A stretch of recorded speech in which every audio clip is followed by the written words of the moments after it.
Hello friends, welcome back to Analyzing Stock Market. So today I'll be talking about Euro USD pair and we'll do the Forex analysis for 20th to 24th April 2026. So let's go straight to our chart. So first let's see what happened in Euro USD on Friday. So as you can see in Euro USD 0.14% negative move, 1.17656 was the closing on Friday. So now I'll be talking about what is going to happen in coming week. Even I'll be marking some important support zone and resistance zone, which will help you to take better stop loss and target levels according to your bias. And also I'll be sharing my opinion on what could happen in coming week according to my analysis and previous week movement. So let's check our weekly chart first. So let's open our weekly chart over here. So here this is a weekly chart. In this weekly chart we can see a good bullish candle with a small to medium body with a small lower wick and a medium upper wick. If I talk about the stochastic RSI is at around 3853 level, which is around 50% level, which is indicating as a sideways momentum. But remember, as we always say, we should not only look for RSI or other indicators, we should also look for other factors which moves the pair, like any news or important events, and then make a decision according to that data. So now let's mark some important support zone and resistance zone on a 1-day chart.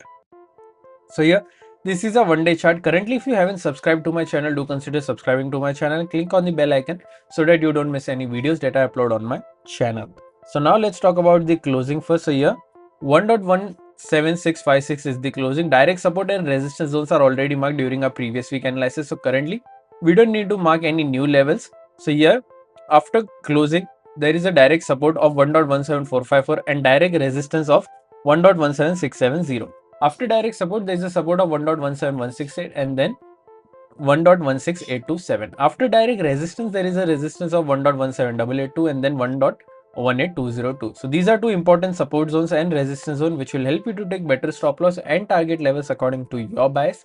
So currently, if you're from India and thinking that how you can trade Forex market from India, then I have already shared prop firm links in the description where you can open your account and get funded. So here I have also shared a discount coupon code which will help you to take better discounts on any challenges that you buy from those platform. If you don't know what is funded account or prop firm, I have already made a dedicated video on what is prop firm, how it works, and what are the rules that you have to follow to get funding. Everything is available on my Forex playlist. Do consider checking that out as well.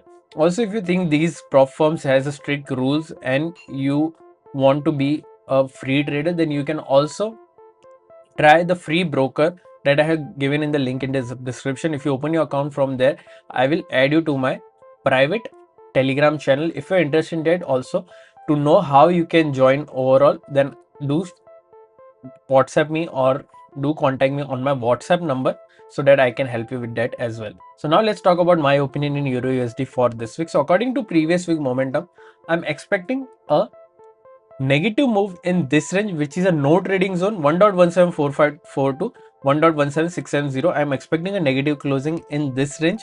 But if you're going for any long trade or a short trade, you only need to go for a long or short trade once the important support zone, which is this, and the resistance zone, which this gets break, that is 1.17454 is the direct support and 1.17670 is the direct resistance zone. If the direct resistance gets breached and a 4-hour or a 1-day candle gets closed above this, then you can go for a long till this level. But if you want to go for a short, then only go for a short that once 1.17454 gets breached and a 4-hour or 1-day candle gets closed below this, and you can go for a short till this level. Even you can wait for this level as well, but you need to have a 4-hour or 1-day candle closing. Overall, my expectation is a bit negative in a no trading zone. What are your expectations for this week? Do let me in the comment section. If you did like my analysis, then don't forget to like, share and subscribe to my channel. Thank you.